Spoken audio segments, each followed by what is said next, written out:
we may not consider it as a dry subject, but it is a time that we must think about it, because this is going to be very soon, is going to be effective all over the world, just not only in Pakistan. Our next speaker is Mr. WAQAR QADRI, Chief Engineer, Government of Pakistan, Government of Sindh, Pakistan. Dr. WAQAR QADRI. My predecessor already had given quite an explicit definition of the scarcity of water related to climate change. And so I won't take more than 10 minutes of yours, I'll be more precise. To start with, again, the same thing, climate change has become an international buzzword today, and it is no longer an unfamiliar term. Let us elaborate. The phenomena of climate change, which is a repetition, is a human-induced action, more specifically in terms of emissions of greenhouse gases. Mostly they are generated because of the burning of fossil fuels in the atmosphere. Now, we'll come to our region, Pakistan.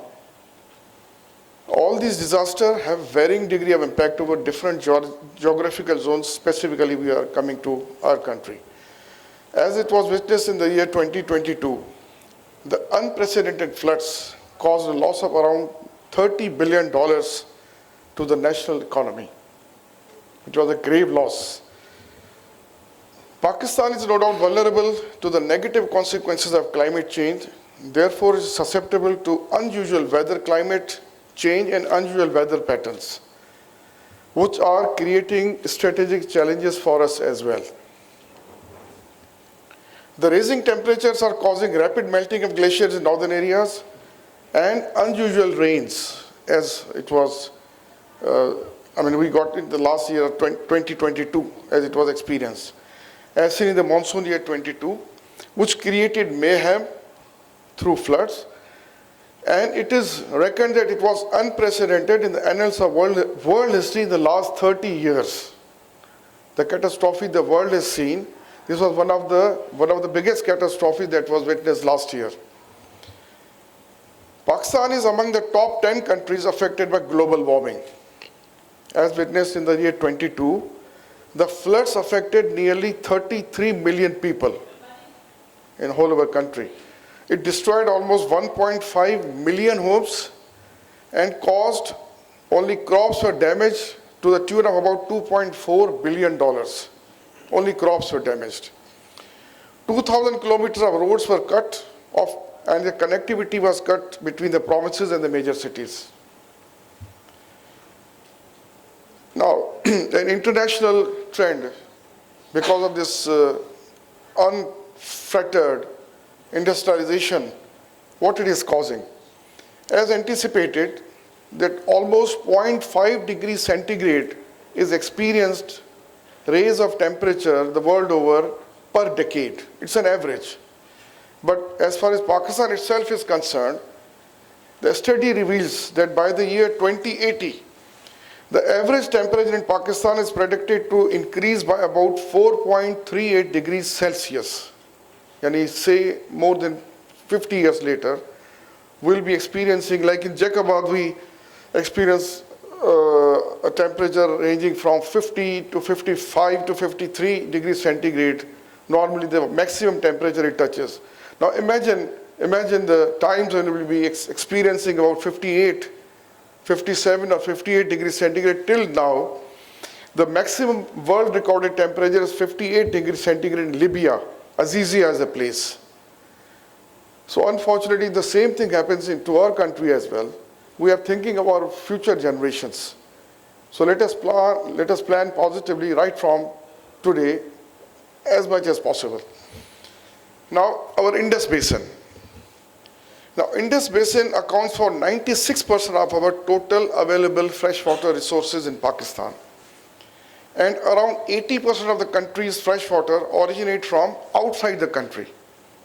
Like we are having from Himalayas, the Indian factor, the Chinese factor in Ladakh, then from the Kabul River, the Afghan factor, construction of their barrages, construction of their dams, though it might be against Indus Basin Treaty, but mostly it is flouted, though our protests are there, but the results are not very encouraging for us.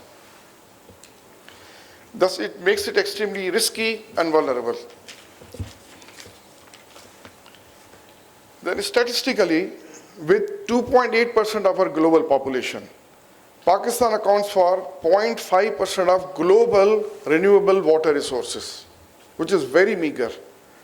In other words, with the 5th largest population in the world, Pakistan ranks 36 out of 184 countries.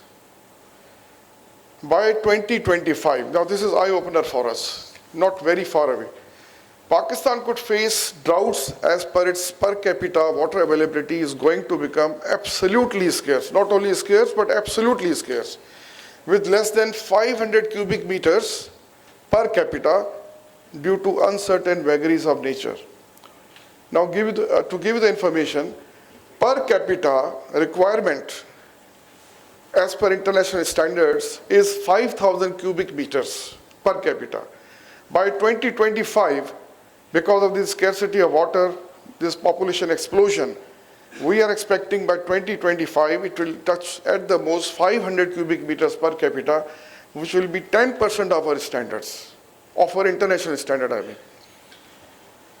Yes, now we come to the solutions.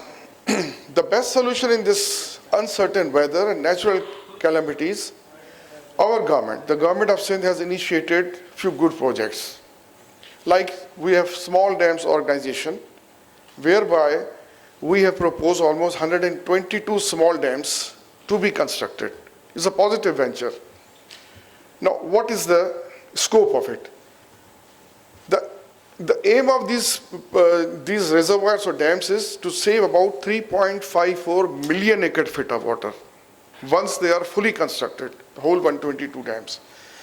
Now, 1 million acre foot of water in economic parlance internationally, though it is tentative, it's about $1 billion.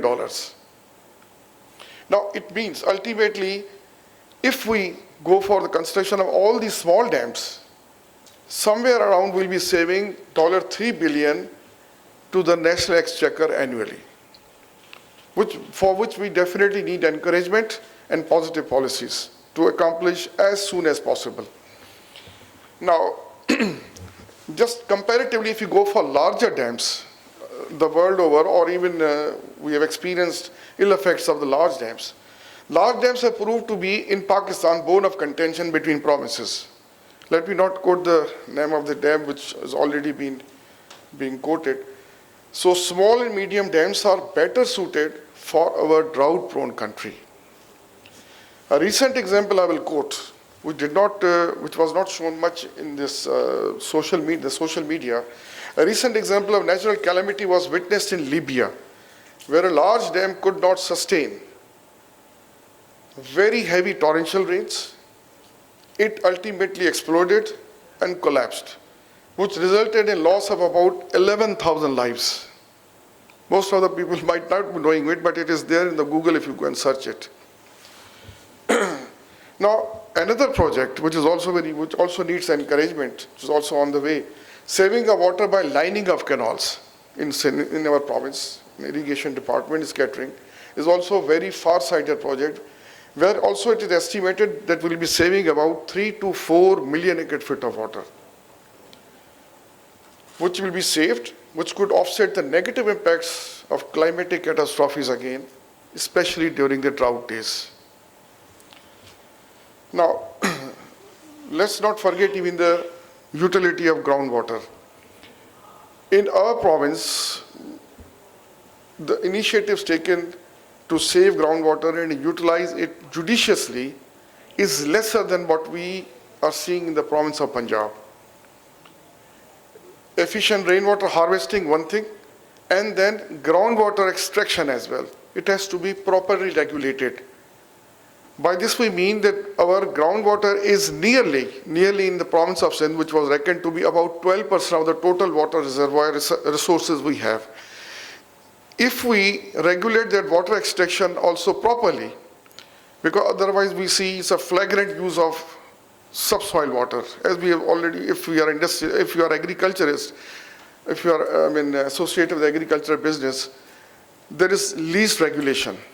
But what our suggestion is from the department, from irrigation department, it must also be properly regulated so that we save this precious commodity during the drought days.